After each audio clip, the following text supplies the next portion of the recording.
God, जिसकी existence पर कई सवाल खड़े होते हैं। साइंटिस्ट जो शुरू से ही मानते आ रहे हैं कि सब कुछ साइंस ही है, उनका कहना है कि सब कुछ दुनिया में जो भी घटना होती है उसके लिए एक विपरीत फोर्स होती है जिसके लिए वो चीज़ जिम्मेदार होती है। क्या आप मानते हैं कि गॉड एग्जिस्ट करते हैं? अगर आप इसे मानते हैं तो आप ये भी मानते होंगे कि गोस्ट भी एग्जिस्ट करते हैं, या जिसे हम डेमन भी कहते हैं। जुलाई 4, 2012 फाइनली साइंटिस्ट के द्वारा ये कहा गया कि उनके द्वारा गॉड पार्टिकल को खोज लिया गया है। लार्ज हार्डन कोलाइडर, जो कि दुनिया का मोस्ट पावरफुल पार्टिकल एक्सीलरेटर है, जो कि स्विट्जरलैंड की European particle physics laboratory CERN में है। जब इसकी डिस्कवरी हुई तब सभी इसकी डिस्कवरी से बहुत खुश थे और उन्हें उम्मीद थी कि वो इससे और भी यूनिवर्स के कई राज खोल सकेंगे।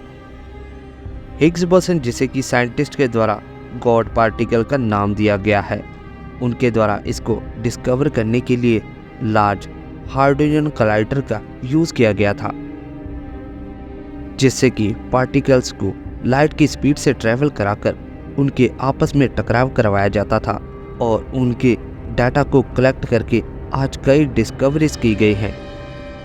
मगर अब साइंटिस्ट ने गॉड पार्टिकल्स के अलावा एक और पार्टिकल्स को भी खोजा है, जो कि गोस्ट पार्टिकल है।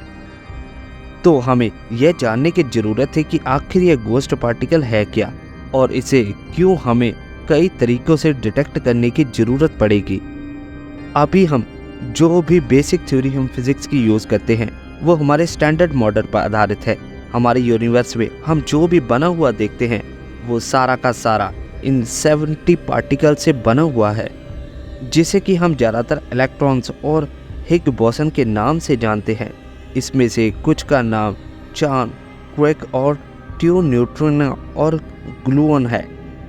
इनमें से कुछ एक दूसरे के साथ मिक्स कॉम्बिनेशन के साथ कुछ लार्ज पार्टिकल्स बनाते हैं, पर ज़्यादातर ये स्मॉल ही होते हैं, जिससे कि हमारी दुनिया में आसपास सब कुछ बना हुआ हम देखते हैं, जिसमें कि स्टार्स, गैलेक्सी और जो भी हम स्पेस में देखते हैं वो सारी चीज़ें शामिल है, और दूसरी नेचुरल फोर्सेस इसमें सभी कुछ शामिल है। पर इसमें एक प्रॉब्लम है। एस्ट्रोनॉमर्स के द्वारा ये नोटिस किया गया है कि जिस तरीके से गैलेक्सीज मूव करती हैं और इसके अलावा हम जो भी यूनिवर्स में देखते हैं वो केवल 5% ही हिस्सा है, जो कि 5% मैटर से बना हुआ है। इससे हम ये कह सकते हैं कि कुछ हिडन पार्टिकल्स मौजूद हैं जो उन 17 पार्टिकल्स के डॉपलगैंगर की तरह ही हो सकते हैं, जिनको डिटेक्ट करना काफ़ी मुश्किल है क्योंकि वो काफ़ी रेयरली ही नॉर्मल वर्ल्ड से इंटरेक्ट करते हैं, लाइक एज ए गोस्ट। पर थ्योरी ये कहती है कि हमें इनको डिटेक्ट करने के लिए न्यू इंस्ट्रूमेंट इन्वेंट करने पड़ेंगे, जिससे कि हम इनको डिटेक्ट कर सकें। इसके अलावा अभी जो एक्सपेरिमेंट किए जा रहे हैं कोलाइडर पार्टिकल्स को जोड़कर, जिसका कि मोटिव हिडन पार्टिकल्स को डिस्कवर करना है, यानी कि गोस्ट पार्टिकल को ढूंढना है। साइंटिस्ट का मानना है कि शायद अभी जो हम लाइट की स्पीड की बात कर रहे हैं वो शायद इससे पॉसिबल हो सकता है। आई होप, मुझे लगता है कि मेरा दी गई जानकारी आपको ज़रूर अच्छी लगी होगी। जानकारी अच्छी लगी तो चैनल को सब्सक्राइब और वीडियो को लाइक जरूर कीजिएगा और बेल आइकन की घंटी दबाना मत भूलिएगा, ताकि आपको हमारी आने वाली वीडियो का नोटिफिकेशन मिलता रहे।